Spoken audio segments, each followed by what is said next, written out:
How do you serve a warrant on a shadow? The official police manual has 1,200 pages covering every conceivable crime, yet not a single line tells you what to do when the only thing a burglar leaves behind is a patch of impossible cold on the floor. My job begins where that manual ends. The files I handle are the ones where the evidence itself is a violation of the laws of physics. You're being granted access to this briefing because your service record shows a specific kind of professional discretion. It's the kind of discretion that allows an officer to observe a set of facts that defy procedure and then file a report that is perfectly logical, entirely incomplete, and protects the integrity of the department from an impossible truth. We don't recruit the best shots or the fastest runners, we recruit the best liars who tell the truth. My own recruitment began with a routine breaking and entering call, case file 734B, at the home of one Maria Flores. The official report states that I responded to a call, conducted a preliminary investigation, found no signs of forced entry, and documented the victim's statement regarding missing personal effects of indeterminate value. The case was closed 2 weeks later, marked unresolved due to lack of evidence. Every word of that report is true. It's also one of the biggest damn lies I've ever put my signature to. The call came in just after 2 a.m. Dispatch flagged it as a possible home invasion, elderly female, possible confusion. That's code for a wellness check with the potential for paperwork. The address was a small, meticulously kept row house in a quiet part of the city, the kind of place where the loudest noise is usually a sprinkler system. When I arrived, Mrs. Flores wasn't screaming or crying. She was sitting on her front steps, wrapped in a thick wool blanket despite the humid summer night, clutching a cup of tea that had long gone cold. Her composure was the first thing that felt wrong. Panic I can handle. Shock I can process. This was something else, a deep, profound sense of violation that had settled into a state of weary calm. She let me into the house. Everything was in its place, porcelain figures on the mantelpiece, photos on the wall, not a cushion out of place. She led me to a hallway and pointed to a heavy oak door at the end. It was in there, she said, her voice steady. My bedroom. That's where I keep my little box. I began my procedural checklist. Was the door locked, ma'am? Always, she said. She pulled a tarnished skeleton key from a chain around her neck. This is the only key. I had it with me the whole time. I was in the living room, reading. I heard nothing. I saw nothing. But I felt it. I stopped writing in my notepad. Felt it? A cold, she explained, looking not at me but at the door. Not a draft. It was a solid thing. Like someone opened a deep freezer right behind my chair. It lasted only a moment, then it was gone. The bedroom was immaculate. The window was locked from the inside, a layer of dust on the frame testifying it hadn't been opened in years. There were no scuff marks on the hardwood floor, no prints on any surface, no fibers caught on the door jamb. Per protocol, I examined the lock mechanism. It was old, but unscratched and fully functional. There had been no entry. And yet, on a small, lace-covered table by the bed, there was a square outline in the dust where a small wooden box should have been. It had contained, she told me, her late husband's wedding band, his service medal from Korea, and a lock of their daughter's hair from her first haircut. Things of immense value and no monetary worth. My partner at the time, Officer Miller, did a cursory sweep of the exterior and found nothing. He chalked it up to the victim misplacing the item and being confused. It was a neat, simple explanation that would fit cleanly into a report. But I couldn't shake what Mrs. Flores said when I asked for a description of the intruder. She looked me dead in the eye, her gaze perfectly lucid. Officer, there was no one. It came through the wall. It wasn't a person. It was a shape made of cold air. In the end, I wrote what I could. I documented the locked room. I noted the absence of entry points. I listed the missing items. But in the section for suspect information, I wrote N.A. In the narrative summary, I omitted any mention of a felt cold or a thief made of air. I created a blank space where the truth was supposed to go, because the alternative, filing a report that suggested a ghost had committed grand larceny, would have earned me a desk, a psychological evaluation, and the quiet death of my career. I chose my duty to the system over my duty to the facts, and that choice is what brought me here. It's the same choice every one of you has already made. Despite the late hour and the seemingly minor nature of the theft, I requested a crime scene unit. Miller gave me a look that said overtime for a confused old lady, but he knew better than to argue a direct request. When you get a feeling on a scene, a real gut-level sense that the pieces don't fit, you document it with every tool you have. You do it for the case, and you do it to cover your own ass. The CSU tech who rolled up was a guy named Dave, a 20-year veteran who could find a single out-of-place eyelash in a hurricane. I watched him work, his movements economical and precise, his focus absolute. He started with a thermal imaging camera. "All right, Tanaka," he said, his voice muffled by his mask. "Let us see what we got." He scanned the room, the camera's display showing a landscape of blues and greens. Then he froze, aiming the lens at the floor next to the lace-covered table. "Well, that's not right." On the screen was a deep, circular patch of violet, almost black. It was a cold signature, but it was far colder than anything else in the room, colder than the window unit AC, colder than the tile floor. It was a void. Dave knelt, pulling a surface thermometer from his kit. He held it just above the spot. The digital readout plummeted, dropping well below freezing before the device simply errored out with a series of frantic beeps. "What the hell?" Dave muttered. "Could be a chemical accelerant, like an endothermic reaction from a spray conductor or something." He set up his portable analysis lights, flooding the area with high-intensity beams to get a better look. As the light and heat washed over the spot, we watched the violet patch on the thermal camera shrink. It didn't warm up gradually like a normal cold surface would. It receded from the edges inward, pulling into itself until, after about 30 seconds, it was completely gone. Dave took another temperature reading. The floor was now the same ambient temperature as the rest of the room. It was as if the cold had never been there. He looked from his instruments to me, and for the first time in the 5 years I'd known him, he had absolutely nothing to say. The rest of the investigation was a study in null results. Dave's team spent 3 hours in that room and came away with nothing. No latent fingerprints on the door, the table, or the walls, not even from Mrs. Flores herself, which was impossible. No foreign fibers on the carpet. No soil particulates tracked in from outside. No hair, no skin cells, not a single piece of trace evidence that didn't belong to the victim. The final report from forensics was a masterwork of professional negation. It wasn't that they couldn't find the suspect's DNA, it was that they couldn't find any unexpected DNA. The room was cleaner than a surgical theater. While they worked, I did a canvass of the immediate neighbors. Most were asleep and saw nothing. But the house directly across the street had a single, cheap security camera pointed at the front yard. The owner, a tech-savvy kid named Omar, was happy to help, pulling up the footage on his laptop. We scrubbed through the timeline, syncing it with the estimated time of the incident Mrs. Flores had given me. At 01:47 a.m., the feed was stable, a clear, if grainy, view of the street and Mrs. Flores' front door. At 01:48 a.m., it was the same. But for a single, indivisible moment between those two timestamps, precisely at 01:47:32, the image dissolved into a burst of pure, chaotic static. It wasn't a signal loss, which would have been a blue or black screen. It was a frame of digital snow, a blizzard of random pixels that overwhelmed the sensor before it returned to normal a split second later. I had Omar isolate that single frame and email it to the department's tech analyst. The reply came back an hour later. The glitch was unexplainable. It wasn't a camera malfunction or a power surge. It was, in his technical jargon, an exogenous data packet intrusion of unknown origin. In cop terms, something had momentarily screened pure noise at the camera, blinding it. We had our timeline. The theft occurred at exactly 01:47:32. We had our crime scene, a locked room scrubbed clean of physics. We had our evidence, a disappearing cold spot, a single frame of digital garbage, and the vacant impression in the dust on a small table. We had documented an event entirely by the hole it left behind.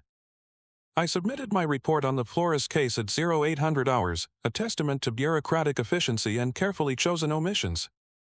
I expected it to be filed, forgotten, and buried under a mountain of more pressing, more solvable crimes. I did not expect to be summoned to Captain Davies' office less than an hour later. Davies was a man who ran his precinct like a well-oiled machine. He only got personally involved when a gear was about to break or when someone from downtown was asking questions.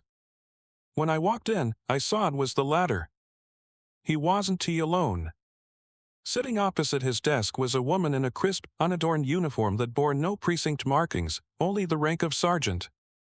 She had sharp features, dark hair pulled back in a severe bun, and eyes that analyzed me with a disconcerting stillness. She didn't look like a cop from any division I knew. She looked like an auditor, the kind who comes in to find out where the money went. "Tanaka," Captain Davies began, steepling his fingers on his desk. His usual gruff affability was gone, replaced by a rigid formality. "This is Sergeant Eva Rostova. She is here from Central Administration. She has some questions about your BE report from last night." Rostova didn't wait for an invitation to speak. She slid my report across the desk. It was already in a file jacket. "Officer Tanaka. A concise report. You establish the scene, confirm the security of the premises, and note the lack of viable investigative leads. It's a textbook example of how to close an unsolvable case." It didn't sound like a compliment. "I reported the facts as I was able to verify them, Sergeant." "Precisely," she said. Her voice was flat, without inflection. "You verified what was there. You also made a professional decision about what wasn't there. The cold spot that dissipated under CSU lights. The single frame of signal corruption on the neighbor's CCTV. The victim's statement about a thief made of air. None of that is in here." My blood ran cold. That information was in the supplementary CSU notes and the tech analyst's memo, buried deep in the digital case file. It wasn't meant for the summary report. Someone had to have been specifically looking for it. Rostova placed a much thicker file on the desk next to mine. It was old, the manila folders soft and frayed at the edges. The title on the tab was covered by a thick black bar of permanent marker. "Your report was flagged by an internal keyword scan," she explained, as if discussing traffic patterns. "The system looks for specific clusters of phrases that, on their own, are innocuous, but together, create a statistical anomaly. Locked interior room, no signs of forced entry, case closed unresolved, victim statement deemed unreliable." She opened the redacted file. Inside were 5 other incident reports, each one stapled to pages of heavily censored forensic data. The first was from 1988, a stolen locket from a locked bedroom, with a witness who claimed the thief crawled through the shadows on the wall. The next, from 1995, a missing handwritten manuscript from a professor's sealed office, where security guards swore no one had entered or left for 48 hours. Another from 2003, and 2 more since. Every report was a mirror of my own, a sterile crime scene, an impossible theft, and a responding officer who chose to file a clean, logical report rather than career suicide. "These officers all made the same choice you did," Tanaka, Rostova said, her gaze unwavering. "They saw something that didn't fit, and they filed a report that did. They prioritized the stability of the system over the absurdity of the truth. That's not a criticism. It's a job requirement." She closed the file. "The department has a place for officers who can navigate that distinction. A small, very discreet unit that handles cases where standard procedure is not only ineffective but counterproductive. It doesn't have a precinct. It's not on any public organizational chart. Officially, it doesn't exist." Captain Davies finally spoke, his voice low. "It's a voluntary transfer, Kenji. No pressure. You can walk out of here, go back to your shift, and this conversation never happened. That file gets buried." Rostova stood up. "Or, you can accept a new assignment. Your duties would be irregular. The jurisdiction, undefined. You'd be responding to the calls that no one else knows how to write a report for." She extended a hand, not for a handshake, but to offer a simple, unmarked business card with nothing but a phone number on it. "Welcome to the Anomalous Incidents Division. Tanaka's transfer was not processed through any system he recognized. There was no paperwork, no change of locker, no new union representative. He simply followed Sergeant Rostova from the captain's office, down 3 flights of stairs past the evidence lockup, and into a sub-basement he didn't know existed. She unlocked a heavy steel door marked Central Archive HVAC Maintenance and led him into a small, windowless room. The air was cool and still, smelling faintly of ozone and old paper. The only furniture was a gray metal table and 2 chairs. Rostova placed a thin, black leather-bound book on the table between them. It had no title, no markings of any kind save for a small, faded city seal embossed on the cover. It was no thicker than a standard notepad. "This is your training manual," she said, her voice echoing slightly in the Spartan space. "And your law book. And your Bible. Read it, learn it, but never, ever take it out of this room." Tanaka looked from the book to her. "What's the training? Firing range? Tactical scenarios?" "No," Rostova stated, her expression unchanging. "Our work is not about tactics. It's about procedure. It's about jurisdiction. You need to stop thinking about these events as violations of physics and start thinking about them as violations of municipal code." She tapped the book with a single finger. "Forensics, evidence, firepower, those are tools for dealing with perpetrators who understand and, on some level, respect our system. They run because they know what a prison is. They hide because they know what a warrant is.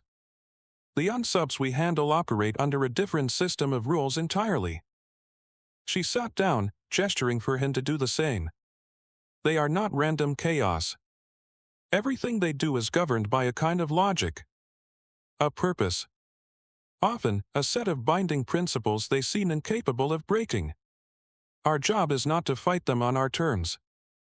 Our job is to learn their terms and then serve them with a cease and desist they are compelled to understand." Tanaka remained standing, his gaze fixed on the book. It felt less like an object and more like a warning. "And this tells me how?"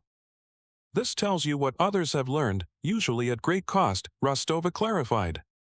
She opened the book. The pages were thick, like vellum, and filled with text from what looked like an old manual typewriter. There were no numbered sections, only headings followed by terse, declarative protocols. "This is our case law. Every entry in here was established by an incident. Every rule was paid for." She turned to the first page. The heading read Department Protocol 734. Tanaka recognized the number immediately. It was the prefix for Maria Flores' case file. "We name the protocols after the cases that ratify them," Rostova explained, anticipating his question. "Your report, Officer Tanaka, was the 6th in 70 years to confirm this specific pattern of behavior, providing enough data to formalize the initial engagement rule." She slid the book toward him. The text was simple, direct, and utterly insane. Protocol 734 Presumption of Audience Sentience. 1. In any incident where an entity's presence is suspected but not physically confirmed, field officers will operate under the absolute assumption that the entity is present, proximate, and fully cognizant of all verbal and non-verbal communication. 2. All discussion of the entity, its nature, or the investigation itself will cease immediately upon entering the designated operational area. 3. Officers will not acknowledge the entity's presence in any capacity verbally, with a look, or with a gesture until the moment of formal address. For a formal address may only be initiated once the terms of engagement, as defined by subsequent applicable protocols, have been met. Tanaka read the lines twice. "You're saying, they listen? That just talking about them on scene is a problem?" "It's more than a problem," Rostova said, her voice dropping a fraction of a decibel. "It's an invitation. They are drawn to attention. Naming a thing gives you a certain power over it, but it also gives the thing a claim on you." In 2003, responding to a similar event at a university library, Officer Brady remarked to his partner, "Well, whatever it is, I hope it likes to read." The entity interpreted this as a direct address. A specific offering. By the time the sun came up, every book in the building had been stripped of its text, the pages left perfectly, impossibly blank. She leaned forward slightly. Officer Brady learned the first and most important rule for us: you never, ever acknowledge it can hear you until you are fully prepared to speak to it directly. Until then, as far as you're concerned, the room is empty. Tanaka's first official call with aid came 3 days later. It wasn't a crackle over a squad car radio but a single, unadorned text message from Rostova Rendezvous. 15 minutes. Scion Data Solutions. The address was a featureless cube of concrete and smoked glass on the industrial outskirts of the city, a place designed to be ignored. It was a data fortress, one of the most physically and digitally secure facilities on the eastern seaboard, housing proprietary information for dozens of Fortune 500 companies. As Tanaka pulled into the visitor lot, Rostova was already there, leaning against an unmarked sedan and speaking with a man in a tailored suit whose anxiety was palpable even from 50 feet away. The man, the facility's head of security, led them through a series of biometric checkpoints, retinal scanners, pressure plates, keycard readers that made airport security look like a public library. "There has been no breach," he kept repeating, his voice tight. "No alarms were triggered. Our firewalls are untouched. There are no unauthorized access logs. It's impossible." He brought them to the server farm, a cavernous, chilled room filled with rows of humming, monolithic server racks. The air hummed with the sound of cooling fans and the faint electric smell of ozone. In the center of one row, a single server unit was dark, its usual blinking green and amber lights extinguished. "This is Server 7B, the security chief explained. It belongs to a pharmaceutical research firm. This morning, they reported a total, catastrophic data loss. Not a corruption, not a wipe. The data is simply gone. The drives are physically intact but functionally inert. We have triple redundancy backups, but they vanished at the same time." Rostova walked the perimeter of the rack, her eyes scanning the floor, the ceiling, the connections.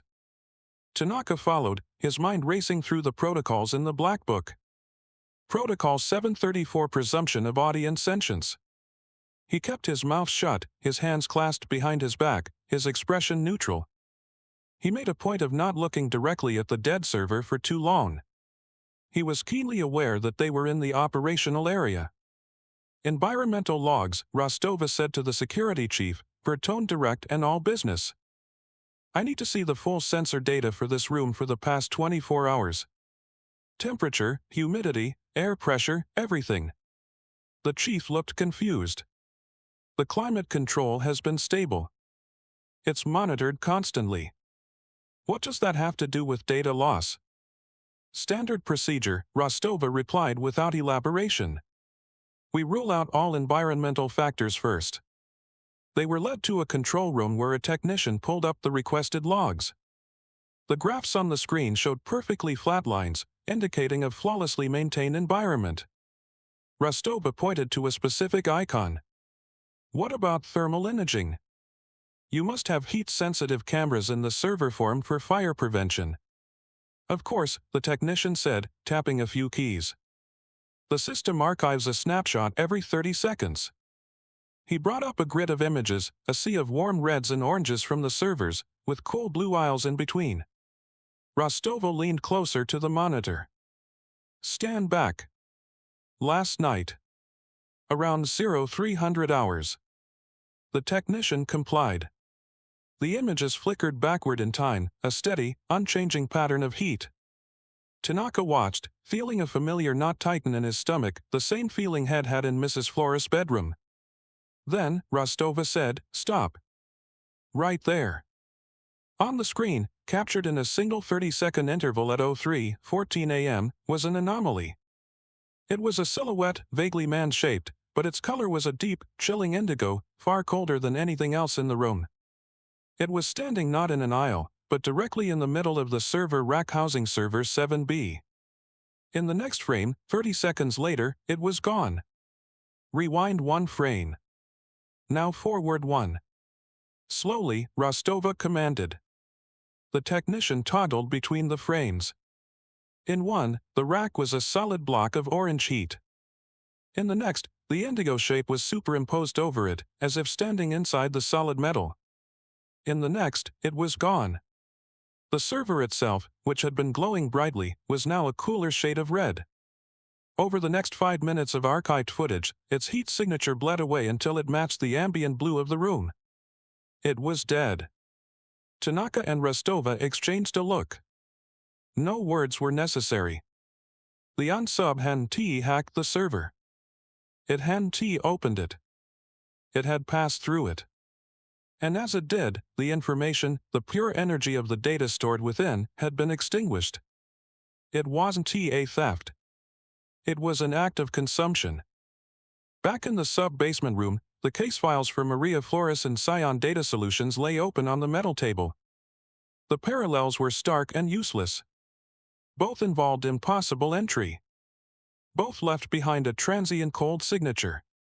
Both resulted in a specific, targeted removal of an item, one of sentimental value, one of informational value. There was no MO in the traditional sense. No fence would buy Mrs. Flores trinkets, and no corporate spy could access the data that had been consumed.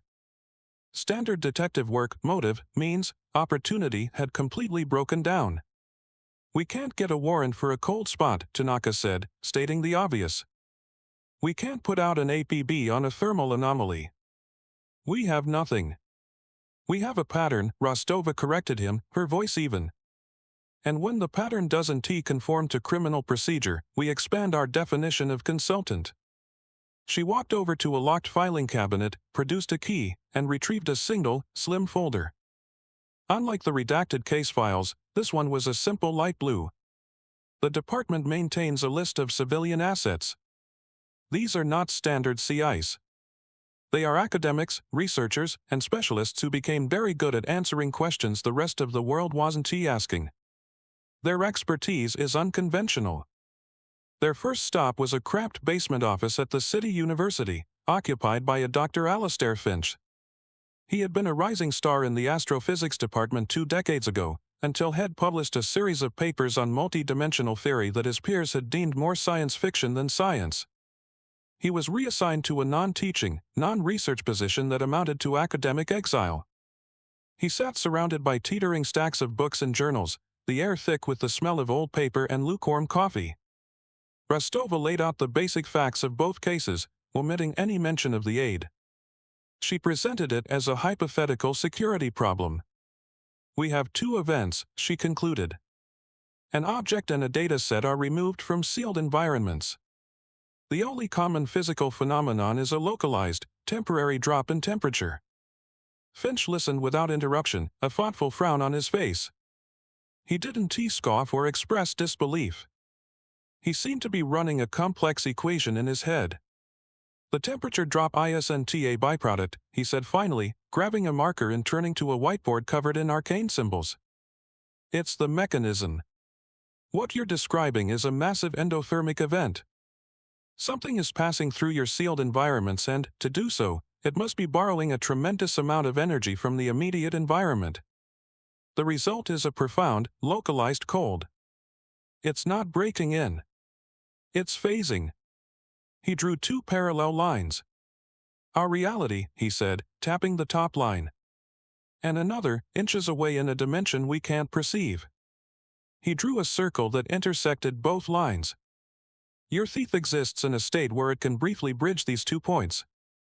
It doesn't open doors because, from its perspective, the door isn't there. The wall isn't there. It's just a different set of physical laws.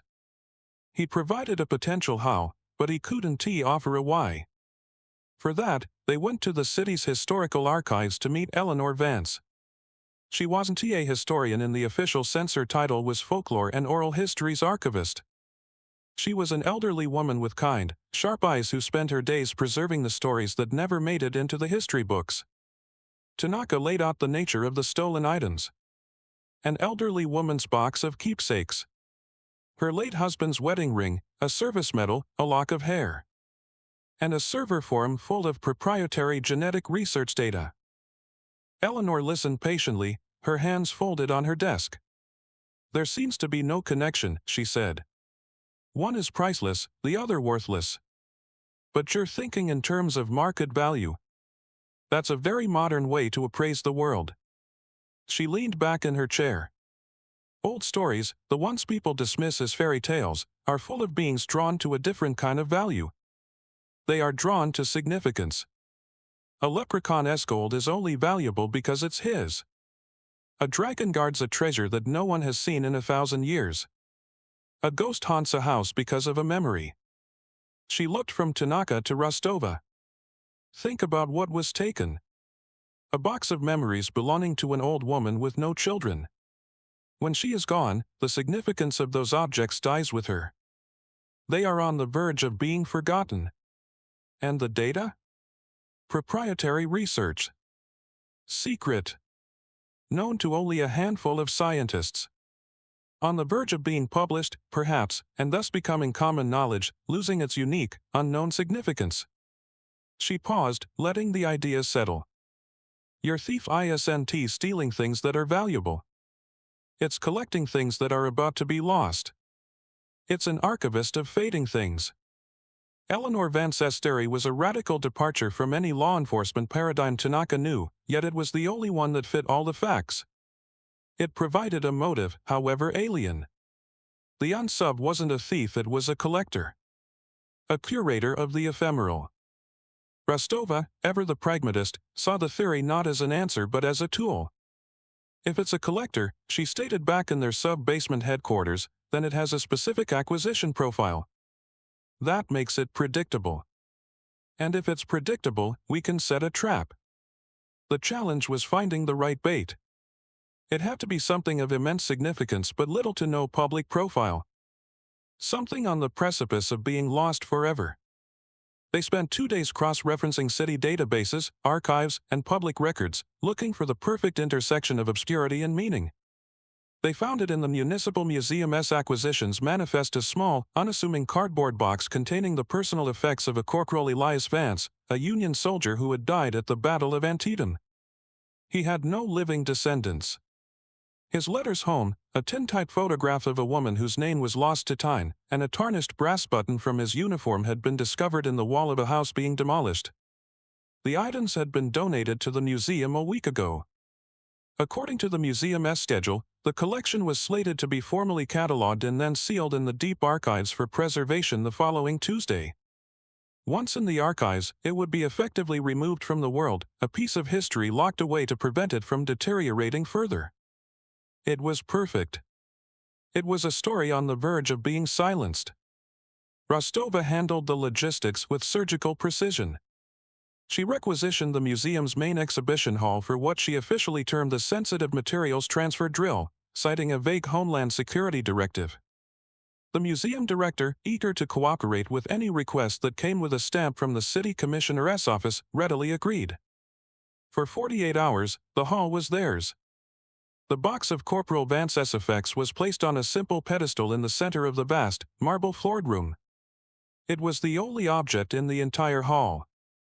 But the room was far from empty. Tanaka worked with a 2-person tech team, the kind of specialists whose names didn't appear on any department roster. One was a quiet, intense man named Eris Thorne who seemed to speak more fluently in schematics than in English.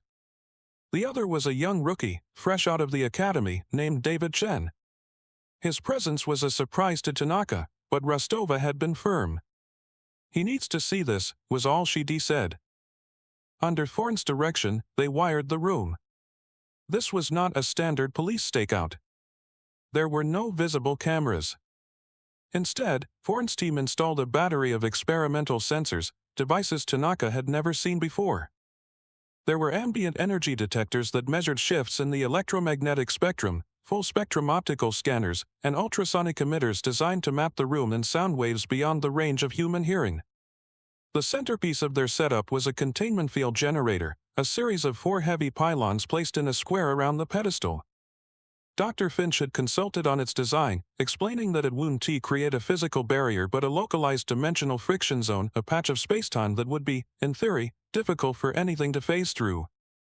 When they were finished, the hall looked exactly as it had before, empty save for the pedestal in the small box. But now it was the most heavily monitored space in the city.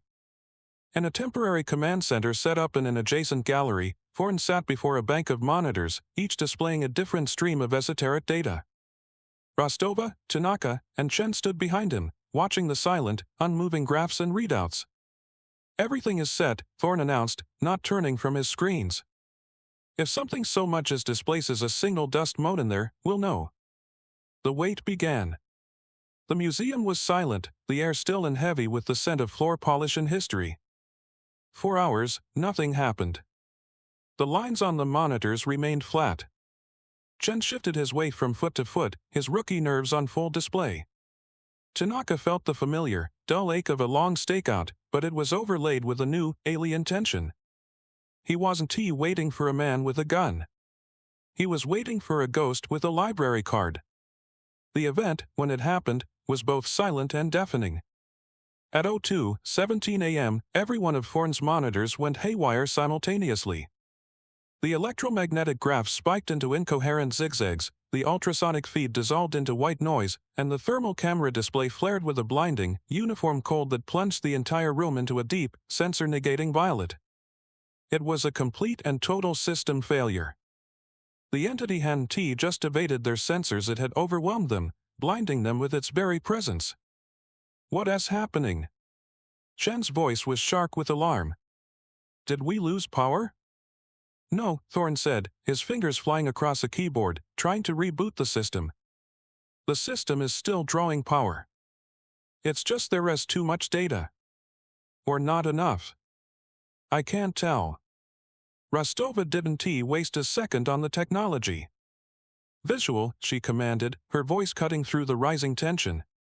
"Tanaka, Chun, with me. Thorne, get something, anything, back online." She pushed through the doors into the main exhibition hall. Tanaka was right behind her, his hand resting on the grip of his service weapon, a gesture that felt both instinctive and utterly useless. The hall was darker than it should have been. The ambient security lighting seemed to be absorbed by the air itself, casting long, distorted shadows that writhed at the edge of his vision. In the center of the room, a patch of absolute blackness was coalescing. It wasn't a shadow cast by an object, it was a three-dimensional void, a piece of the night sky cut out and pasted into the middle of the room. It had a rough, vaguely humanoid shape, but it possessed no discernible features. It was an absence given form. As they watched, it glided toward the pedestal, passing through the invisible perimeter of the containment field as if the pylons were nothing more than decorative statues. Dr. Finch's theory had failed. It reached the pedestal. A tendril of deeper blackness extended and passed directly through the cardboard box, seemingly preparing to engulf the letters and the photograph within. They were witnessing the crime in progress, a silent, impossible act of larceny. "Police! Don't move!" Chen shouted, his voice cracking with a mixture of training and terror. The words echoed in the cavernous room, yet the shape gave no indication it had heard. It continued its slow, deliberate motion. Tanaka knew, with the cold certainty, that bullets would be useless. They would pass through the shape as if it were air, or worse, be absorbed like the light. They were observers, nothing more. But Chen, young and running on pure academy instinct, did the only other thing he was trained to do when a command was ignored. He raised his department-issue flashlight, a heavy maglite with a high-lumen LED bulb, and centered the brilliant, focused beam on the shape. The reaction was immediate and violent. The moment the light hit it, the form recoiled as if struck by a physical blow. A low, vibrational hum filled the air, a sound felt in the teeth and bones rather than heard with the ears. The cohesive shape of the entity fractured, dissolving into a roiling cloud of shadow stuff, writhing in the intense beam. It wasn't burning or dissipating, it was being disrupted, its form forcibly destabilized by the focused photons. "Keep the light on it!" Tanaka yelled, realizing what he was seeing. He drew his own flashlight, clicking it on and adding his beam to Chen's. The combined intensity of the two lights had an even more pronounced effect. The entity, now a chaotic mass of darkness, pulled away from the pedestal, retreating from the light with a palpable sense of aversion. It flowed backward, not like a living creature but like smoke in a vacuum, pouring itself into the darkest corner of the hall, and then, in an instant, it was gone. The room returned to normal. The oppressive darkness lifted, and the security lights seemed to regain their strength. In the command center, Thorne shouted that his systems were coming back online. On the pedestal, the cardboard box sat untouched. Silence descended. Chen stood breathing heavily, his flashlight beam still trained on the empty corner. Tanaka slowly lowered his own, a single, critical realization crystallizing in his mind. The protocols, the theories, the experimental tech, all of it had failed. But a rookie cop with a standard-issue flashlight had just found a weapon. For the first time, they had evidence not of an absence, but of a reaction. They had found a vulnerability. The breakthrough at the museum shifted the entire axis of the investigation. They were no longer dealing with a ghost, they were dealing with a suspect that had a quantifiable, physical aversion. Back in the sub-basement, the atmosphere was charged with a focused energy they hadn't had before. Chen's accidental discovery had given them a new line of inquiry. Light, Rostova said, pacing the small room. Specifically, focused, high-intensity, full-spectrum light. Why? It's not heat. The beam from the flashlight is cold. It's not a specific wavelength, since an LED bulb emits a broad spectrum. It's the photons themselves. A high-density stream of them. It was Eris Thorne, their tech analyst, who saw the connection. He sat at a portable terminal, his face illuminated by lines of code. He hadn't spoken a word since they'd returned from the museum, his attention entirely consumed by the data logs from the failed sensors. It's not just the photons, he murmured, more to himself than to the room. It's the energy.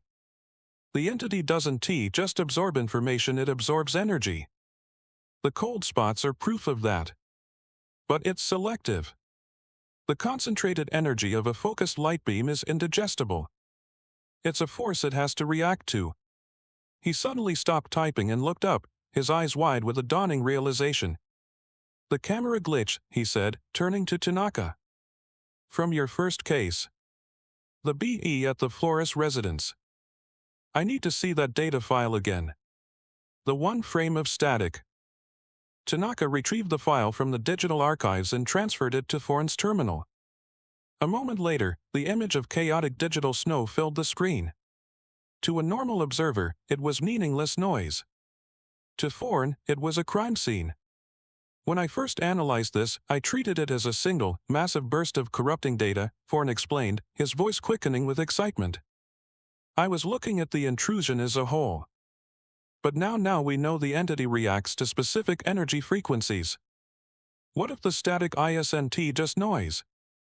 What if it's a byproduct? The residue of its passing? He began to apply a series of complex digital filters to the image.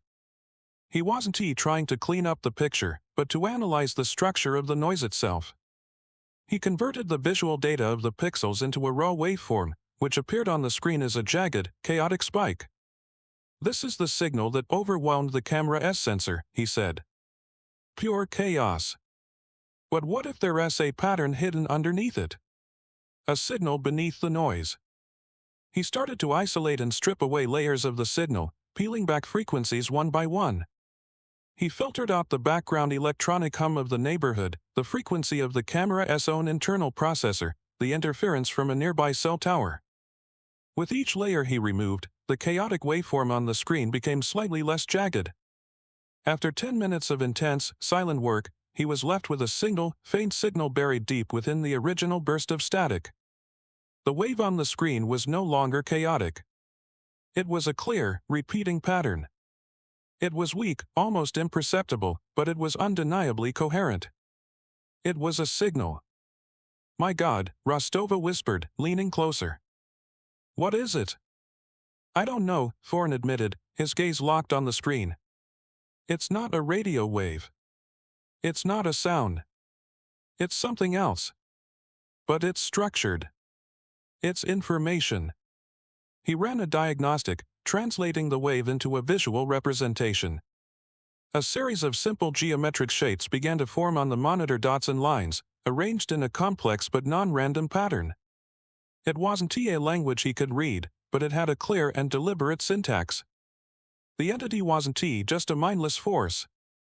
It wasn't just a collector. As it moved through our world, it left a wake, a residue on the very fabric of the electronic spectrum. And in that residue, it had left behind a message. Or a map. Or a name. For the first time, they had intercepted a communication from the suspect itself. The pattern Thorne had extracted was a dead end. No cryptographer in the department could make sense of it. It didn't match any known coding language, ancient or modern. It was a string of elegant, geometric data that communicated nothing. Frustrated, Tanaka found himself staring at the printout of the pattern late one night, the dots and lines swimming before his eyes. It wasn't writing, he realized. It was a picture. The arrangement wasn't linear, like a sentence, it was spatial, like a diagram. And the dots weren't letters, they were points in space. On a hunch, he brought the printout not to a linguist, but back to the disgraced astrophysicist, Dr. Alistair Finch. Rostova authorized the visit, agreeing that they had exhausted conventional analysis. They found Finch in his basement office, exactly where they had left him, surrounded by the ordered chaos of his life's work. Tanaka laid the printout on a small, clear patch of Finch's desk. Dr. Finch, this ISNTA code. We think it might be a map of some kind. Does this mean anything to you? Finch put on a pair of reading glasses and studied the pattern, his brow furrowed in concentration. He was silent for a long time, tracing the lines with his finger. A flicker of recognition, then disbelief, crossed his face. He walked over to a massive, antique celestial globe in the corner of his office, a beautiful brass and wood artifact from the 19th century. He spun it slowly, his eyes darting back and forth between the globe and the paper. This is not a map of any place on Earth, Finch said, his voice hushed with awe. This is a map of the night sky. Each of these dots is a star. The lines denote constellations. See this grouping here? That's Orion. And this arc, that's the Big Dipper. He pointed to a small, isolated dot at the edge of the pattern. And that is Polaris. The North Star. Rostova stepped forward. So it's a star chart. What does that tell us? It tells us something impossible, Finch replied, a strange excitement in his voice. He took a modern star chart from a drawer and laid it next to their printout. The constellations were the same, but their positions were slightly, yet significantly, different. The stars are not fixed. Because of the Earth's axial precession, a slow wobble in its rotation, the view of the night sky changes over millennia. The constellations drift. He pointed to Polaris on the modern chart, then to its position on the entity S pattern. The position of the North Star in your map is Rhone. It's not where it is today. It's where it was roughly 12,000 years ago. The implication hung in the dusty air of the office. The signal the entity had left behind wasn't just a map, it was an antique, a celestial snapshot from the end of the last ice age. Why? Tanaka asked. Why leave a map of a prehistoric sky? Perhaps at ISNT the when that's important, Finch mused, his mind clearly racing. Perhaps it's the where. This is a navigational chart. It's designed to orient a viewer. It's saying, this is my point of origin, or this is my perspective. But if we treat it not as a celestial map, but as a terrestrial one, he trailed off, grabbing a pen and a pad of paper. If we assume the chart is meant to be overlaid on a map of our city, with Polaris as a fixed northern point, what does it point to? Working with Thorne remotely, Finch began a complex triangulation. They took the ancient star chart as one data set and a modern, high-resolution satellite map of the city as the other.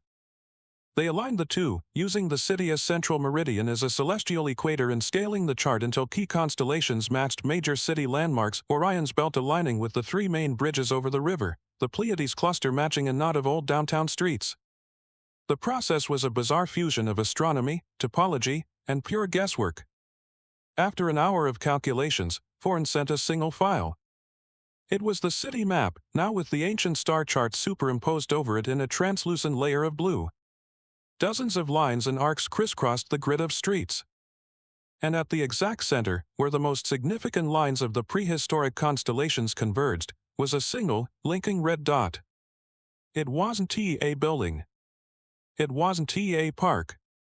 The dot was located in an industrial wasteland by the old rail yards, an area of the city that had been abandoned for half a century. Cross-referencing it with municipal blueprints, they found their target. The dot corresponded to the seal entrance of a pneumatic subway station, part of an experimental transit system that had been built in the 1890s and abandoned after a catastrophic tunnel collapse in 1922. It was a place that had been cut off from the surface, lost to time, for nearly 100 years. They had found the unsub's lair. They had a location. They had a suspect profile, or rather, a working theory of a suspect's motives and vulnerabilities. In any normal investigation, this would be the point where they would go to a judge, present their evidence, and obtain a warrant. But their evidence consisted of a thermal anomaly, a folklorist's theory, and a map of the Ice Age sky. Tanaka could picture the scene in the judge's chambers. He'd be back in uniform, directing traffic, before he finished the first sentence of his affidavit. "Probable cause is not our problem," Rostova said, standing before a large, wall-mounted map of the city's underground infrastructure. The blinking red dot of their target location pulsed in the center. "Our problem is one of language. We can't ask the legal system to authorize an action against a suspect the legal system does not recognize as existing. So we go in dark?" Tanaka asked. "No official sanction?" "There is always a rule," Rostova countered, her voice firm. She tapped a thick, leather-bound volume on the table, not the Black Book of Protocols, but a copy of the original city charter from 1788. "The law is a tool. You just have to find the right one for the job." She had a page bookmarked. Section 9, Clause 4b. In the event of an unforeseen civil emergency, contagion, or public menace for which no existing statute provides adequate remedy, the Acting Commissioner of Public Safety is granted discretionary authority to undertake any and all actions deemed necessary for the preservation of public order and the sanctity of the municipality. She looked up from the book. "A series of impossible thefts, one of which involves the disappearance of millions of dollars of proprietary corporate research, constitutes a public menace. The fact that we can't explain it makes it, by definition, an unforeseen emergency. I got the Commissioner's signature an hour ago. We have our authorization. As of this moment, that subway station is a declared hazardous zone under municipal control. They had the legal right to enter. But the second problem remained. According to the protocols, according to every instinct the aide had developed over decades, a direct, forceful confrontation was likely to be disastrous. Their suspect operated on rules, on a kind of alien logic. Kicking down the door, figuratively or literally, would be speaking the wrong language. For this, Rostova brought in Eleanor Vance, the folklorist, for one final consultation. They met not in her dusty archive office, but in the sterile environment of the sub-basement. She did not seem intimidated by the setting. She examined their map, listened to their story of the star chart, and nodded slowly, as if it were the most natural thing in the world. "You're not going to arrest it," she stated simply. "A concept like arrest is meaningless to a being like this. You're talking about a collector, an archivist. Its motivations are closer to a force of nature than to a common criminal. You cannot arrest a hurricane. So what do we do?" Chen asked, his voice betraying the strain. "Just let it keep stealing things?" "No," Eleanor said, a faint smile on her lips. "You don't arrest it. You evict it. You declare it to be in violation of the principles of this place. This is a creature of rules, of significance. You must use a language of significance it will understand." She explained that ancient laws, the precursors to modern legal codes, weren't just about governing men. They were about governing the spaces men occupied. They were built on fundamental concepts of trespass, sanctuary, and domain. "You need to serve it with a warrant," she said, "but not one of our warrants. You need one of theirs." Over the next several hours, with Eleanor's guidance, they drafted one of the strangest legal documents in the city's history. It was a formal declaration, a writ that drew its language not from the penal code but from the oldest laws of hospitality and trespass she could find. It was written on a heavy sheet of archival parchment, the ink a special iron gall mixture Thorne prepared for its symbolic permanence.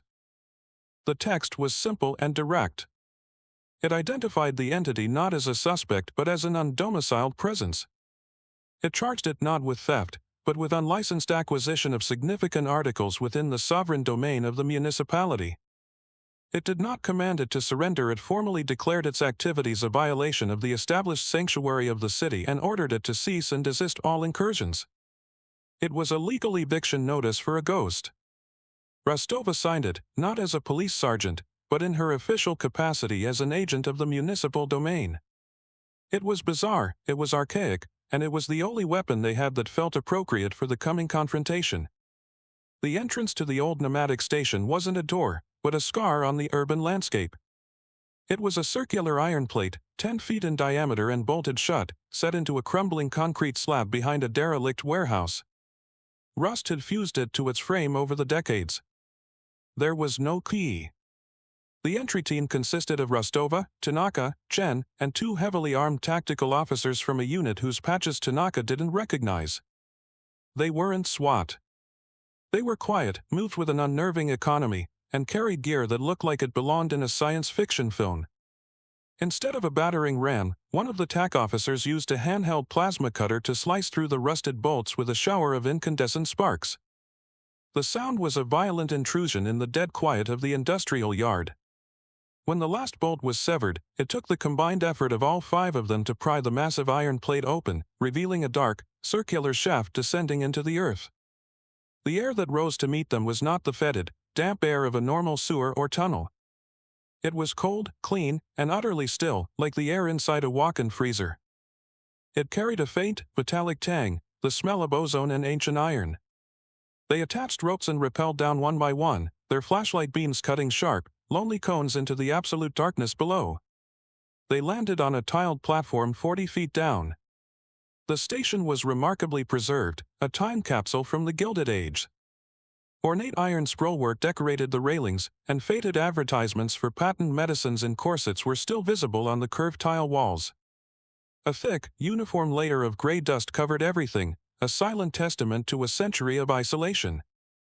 There were no signs of decay, no graffiti, no water damage. It was as if the place had been sealed and simply forgotten, frozen in the moment of its abandonment. The teens' gear was as unconventional as their warrant. Their standard-issue firearms were holstered as secondary options. Their primary tools were light-based. Each officer carried a powerful, shoulder-mounted UV floodlight capable of bathing a wide area in intense ultraviolet radiation. Thorne and Finch had theorized that a broader spectrum of light, beyond the visible, might have a more profound disruptive effect.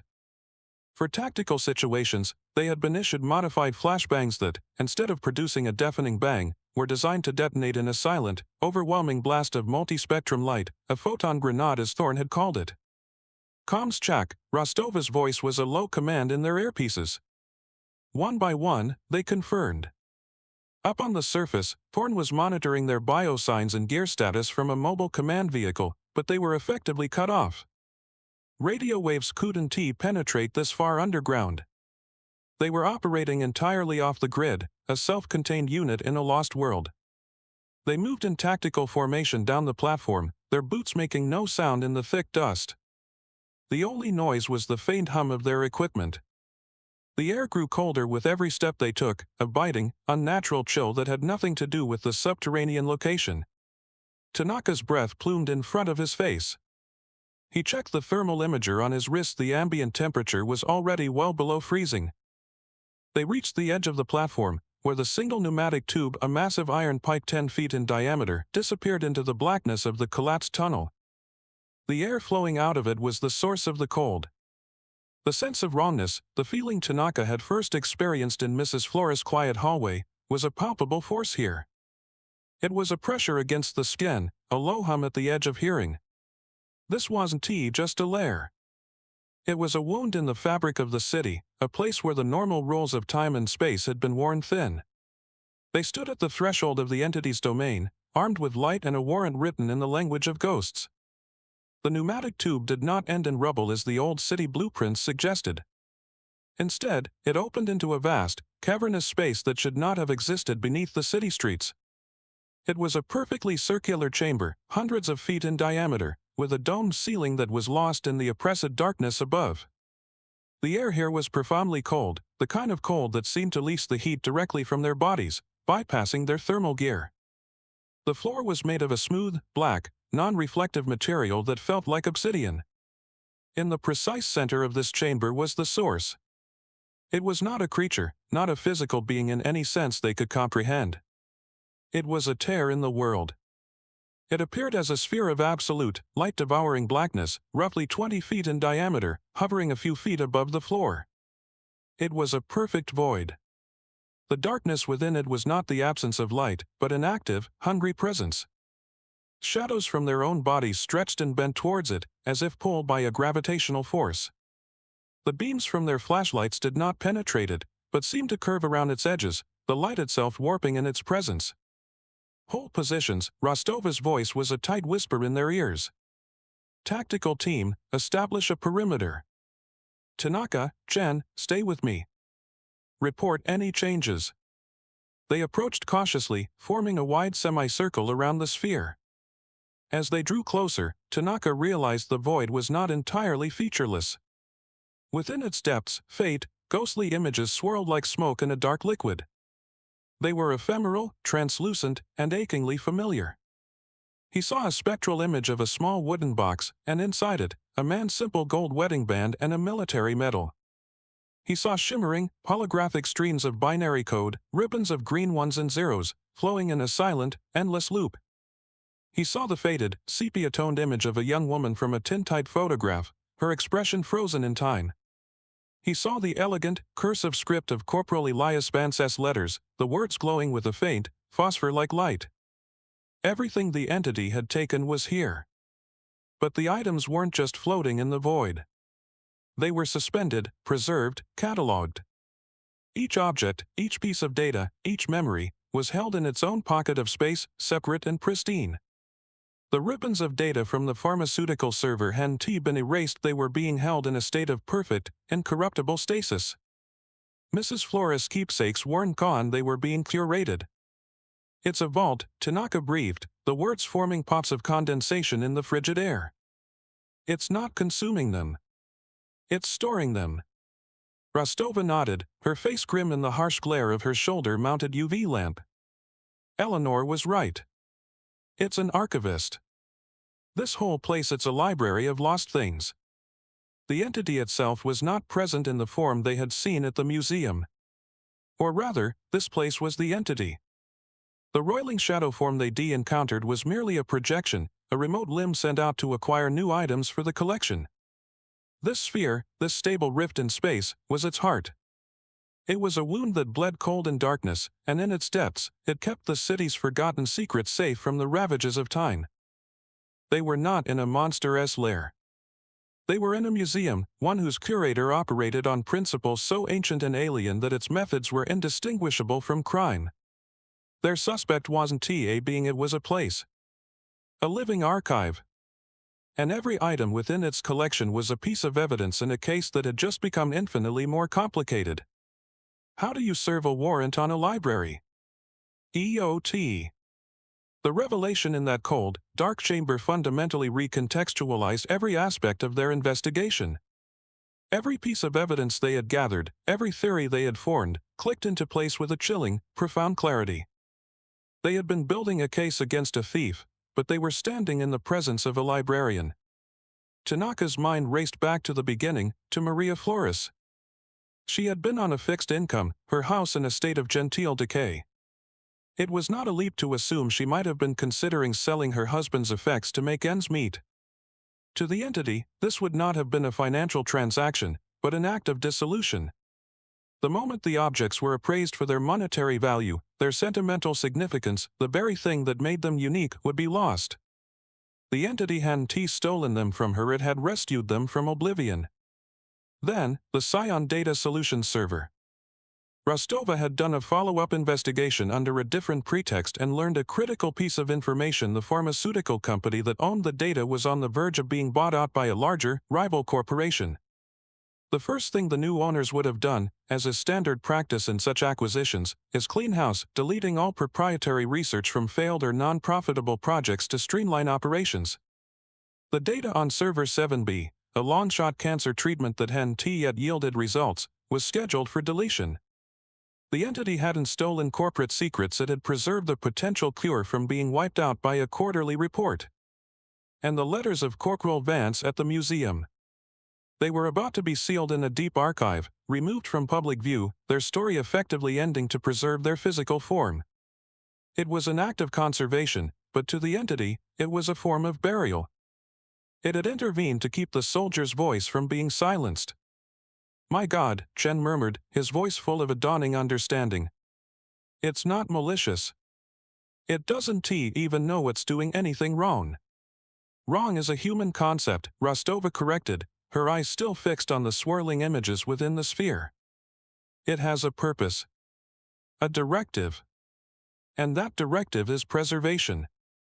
Its actions are not random, they are surgically precise. It only takes things that are on a precipice, on the very edge of being lost. A forgotten memory, a deleted file, a silenced history. They had been interpreting its actions through the lens of human criminality, of gain and loss. But the entity did not operate on that plane. It was a conservator, a bulwark against the entropy of memory. Its intrusions were not acts of aggression but of curation. The cold it left behind was not a weapon, but the thermodynamic cost of its passage between its world and theirs. The digital static it created was not a jamming signal, but the faint, ghostly echo of its unique energy signature. The truth was both simple and impossibly complex. Their unsub's motive was not malice, but a form of love. A possessive, alien, and utterly non-human love for the fragile things the world was about to forget. This realization changed everything. Their mission was no longer to neutralize a threat. The entity wasn't a menace to public safety. In its own bizarre way, it was performing a public service, albeit one that violated a dozen different property and privacy laws. The symbolic warrant Rostova carried in her tactical vest, written in the language of trespass and domain, suddenly felt both perfectly appropriate and profoundly inadequate. They were not confronting a burglar in his hideout. They were confronting a force of nature, a sentient library, and attempting to explain the concept of property lines. Their duty, as law enforcement officers, was to protect the public. But what did that mean when the perpetrator was actively preserving parts of their culture, and the victims were often unknowing participants in the erasure of their own history? The line between protecting and serving had never been so blurred. The tactical officers held their positions, their UV floodlights casting a sterile, purple-tinged cordon of light around the central sphere. Their training had prepared them for a hostile engagement, for a target to neutralize. But the target was a library, and the crime was preservation. Rostova made a decision. She raised a hand, a single, clear gesture. "Power down the floodlights," she commanded over the comms. "Go to low lumen, visible spectrum only." The TAC officers hesitated for a split second, a flicker of professional doubt, before complying. The intense UV glare vanished, and the chamber was plunged back into a deeper, more profound darkness, illuminated only by the standard-issue flashlights on their shoulders. The oppressive feeling in the room lessened slightly, as if they had just lowered a weapon that had been aimed at a neutral party. Rostova unzipped a pouch on her tactical vest and removed the rolled parchment scroll. The document felt absurdly fragile and anachronistic in this place of cold, alien power. She walked forward alone, stopping about 10 feet from the edge of the void. Tanaka and Chen instinctively moved to flank her, but she held up a hand again, signaling for them to stay put. This was not a physical confrontation. It was a diplomatic one. She held up the writ, the heavy parchment glowing faintly in the reflected light. She did not shout. Her voice was calm, formal, and resonant in the unnatural silence of the chamber. She was not a cop reading a suspect his rights, she was an emissary reading a declaration. "By the authority vested in me as an agent of the municipal domain," she began, her words clear and deliberate, "I hereby address the undomiciled presence residing at this locus." As she spoke, the sphere of blackness reacted. The swirling, ghostly images within it stilled. The ambient cold in the room intensified, and a low, vibrational hum began to emanate from the void, the same sound they had heard briefly at the museum. The darkness at the center of the sphere seemed to thicken, to gather, drawing inward until it formed a denser, more focused point of attention. It was no longer a passive archive. It was listening. Be it known, Rostova continued, her voice unwavering, that your incursions into the sovereign territory of this city, and your unlicensed acquisition of significant articles therein, have been noted and recorded. She did not use the word theft. She did not mention crime. She used the language of jurisdiction and protocol, the only language that could bridge the conceptual gap between their two realities. While your motive of preservation is acknowledged, she stated, a crucial concession based on their new understanding, your methods violate the established sanctuary of the persons and properties under this domain's protection. The right of an object to be forgotten, the right of a memory to fade, is a right that must be respected. She was making a legal argument to a shadow, asserting the civil rights of ephemera. Therefore, you are hereby served this formal notice, Rostova declared, her voice rising with authority. Cease and desist all unauthorized acquisitions within the defined boundaries of this municipality. Your presence is a violation of the established order. This domain is not your archive. She finished speaking. The silence that followed was absolute, heavy, and charged with an unimaginable tension. For a long moment, nothing happened. Then, the coalesced darkness at the heart of the sphere extended a single, shadowy tendril. It moved slowly, deliberately, not with aggression, but with a clear sense of purpose. It reached out, not for Rostova, but for the parchment she held in her hand. The tendril touched the edge of the writ. It did not grasp it or absorb it. The paper simply dissolved at the point of contact, turning into motes of faint light that flowed into the central darkness. The entity was not destroying the warrant. It was reading it. Accepting service. In that moment, Tanaka knew that Eleanor Vance had been right. The language of law, of domain and order, was as fundamental a force in the universe as gravity or light. And for the first time in their investigation, they had spoken to the entity in a language it not only understood, but was compelled to obey. The moment the warrant was accepted, the nature of the interaction changed. It was no longer an investigation or a confrontation. It was a parley. The sphere of blackness, the archive, did not respond with words or sounds. Instead, it communicated directly, projecting a stream of pure information into the minds of the officers present. At Wantie voice it was a flood of concepts, images, and raw intent that bypassed language entirely. Tanaka felt a sudden, dizzying influx of understanding. He saw a flash of Maria Flores, not as she was, but as a younger woman, her hand clasped in her husband's, the gold band on his finger gleaming. He felt the immense weight of her potential grief at losing that memory to a pawnshop smelter. Then he saw the pharmaceutical data, not as code, but as a complex, beautiful molecule, a key searching for a lock in a chain of human DNA, a potential saved from corporate indifference. He saw the world from the archive's perspective, a constant, tragic hemorrhage of significance, a tide of forgetting that it was compelled to stem. The core of its response was a query, a concept broadcast with the force of a legal argument: preservation is my function. If I cannot acquire, I cannot preserve. If I cannot preserve, I cease to be. This is a violation of my right to exist. It was a brilliant, unassailable defense. The entity wasn't just refusing their order, it was citing a right more fundamental than any human law. Rostova, her face pale but resolute, did not flinch. She seemed to be processing the influx of information more cleanly than the others. She understood that they were now in a negotiation. They could not force it to leave, and it could not be allowed to continue its incursions. The situation had moved beyond law enforcement and into the realm of treaty-making. She began to formulate a counteroffer, not with words, but by focusing her own intent, projecting a response back at the archive. She drew on her authority as an agent of the city, her understanding of its systems, its cycles of creation and disposal. She projected the concept of a boundary, a map of the city, a glowing line drawn around its sovereign limits. Within this domain, she communicated, your acquisitions are a violation. Your function creates distress among the citizens we are sworn to protect. This is non-negotiable. The archive responded with a wave of profound, cold sorrow. It showed them images of countless things within those boundaries that were on the cusp of being lost: a handwritten diary in a box destined for a landfill, a final photograph of a family before a tragedy, a unique architectural blueprint about to be shredded. These will be lost, it argued.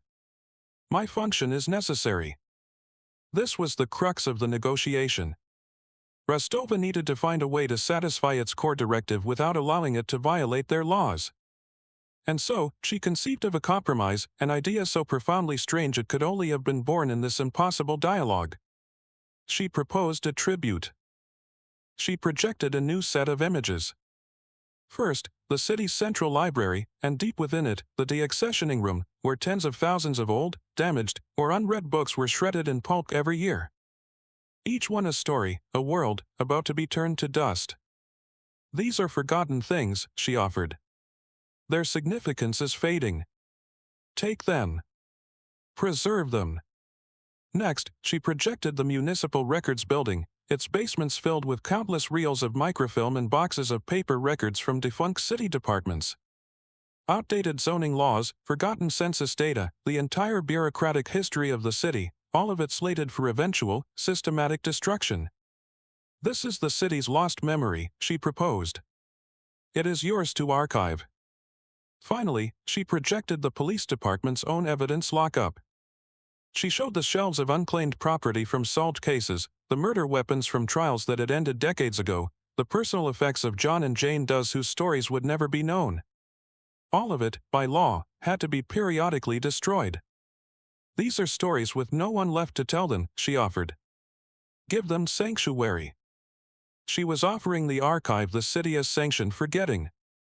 A steady, legal, controlled stream of things on the verge of oblivion. It would be a partnership. Aid would not just be a police unit, it would become a collection agency, feeding the archive's hunger in a way that protected the public and respected the law. The archive considered the offer. The frantic, argumentative flood of images ceased. The swirling vortex within the sphere slowed. A final, single concept was projected, clear and sharp as a crystal in agreement. It was followed by a protocol for exchange, a specific time, once a month, when the designated items could be left at this location. It would collect them. In return, the unauthorized acquisitions would cease. As a final act of goodwill, a gesture of sealing the treaty, 3 objects detached from the swirling collection within the sphere and floated slowly out of the darkness: Mrs. Flores' wooden box, the hard drives from server 7B, and Corporal Vance's letters. They settled gently on the floor before Rostova, returned to the world from which they had been taken. The ascent from the pneumatic subway station felt like returning from a foreign country. The team emerged from the manhole into the gray, pre-dawn light of the industrial yard, the air thick with the familiar smells of exhaust and damp concrete. The profound, clean cold of the archives chamber already felt like a half-remembered dream. They had descended as a tactical unit prepared for a confrontation and returned as ambassadors who had just ratified a treaty with another world. The official report, the one that would be entered into the public record, was a masterpiece of creative nonfiction. Tanaka wrote it himself, under Rostova's direct supervision. The document stated that an anonymous tip had led the new Anomalous Incidents Division to an eccentric recluse, a former city engineer who had been living in the abandoned subway tunnels for decades. This individual, suffering from a severe hoarding disorder and delusions, was identified as the perpetrator of the string of bizarre, untraceable burglaries. The report detailed how his intimate knowledge of the city's forgotten infrastructure allowed him to bypass modern security systems. The recovered items, Mrs. Flores' heirlooms, the hard drives from Scion Data, and the museum's historical letters, were logged into evidence as having been found in his possession. The case was closed, marked resolved by arrest, although no arrest was ever actually booked. The fictional kleptomaniac was noted to have been committed to a long-term psychiatric care facility, effectively disappearing him from the system. It was a clean, logical, and entirely fabricated conclusion that satisfied every bureaucratic requirement. Like his first report on the Flores case, it was a perfect lie that served a greater, unwritable truth. Mrs. Flores wept with joy when Tanaka personally returned her small wooden box. She held the contents in her trembling hands, the memories they contained restored to her. She called him a miracle worker. Tanaka simply said he was glad they could recover her property. The pharmaceutical company was baffled but relieved to get its data back, which they promptly wiped after their merger went through, just as predicted. The museum curator accepted the return of Corporal Vance's letters with a stern lecture on interdepartmental chain of custody. The city, and everyone in it, was made whole. The system was protected. Back in the sub-basement headquarters, the atmosphere had changed. The room no longer felt like a clandestine police unit, but more like a diplomatic outpost.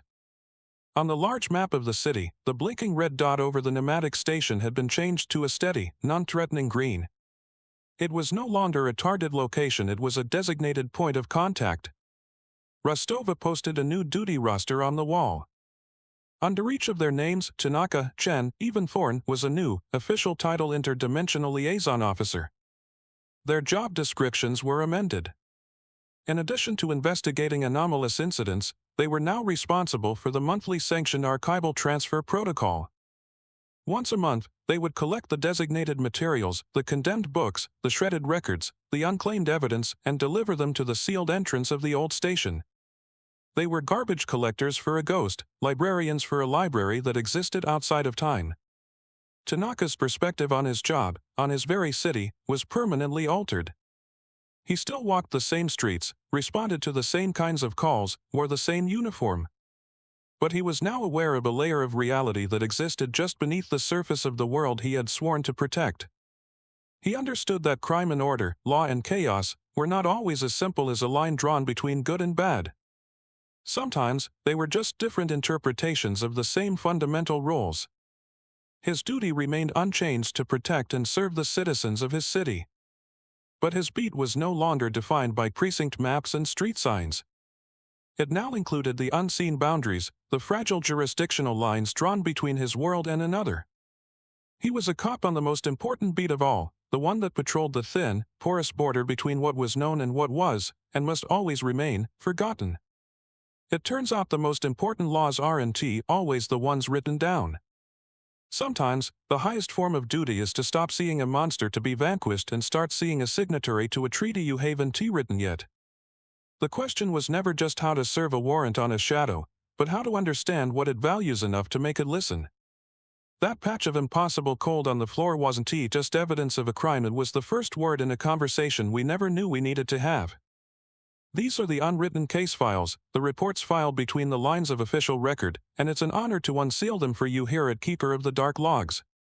Now I have to ask you, Rostova's treaty protects the public, but it makes her unit complicit in feeding the archive.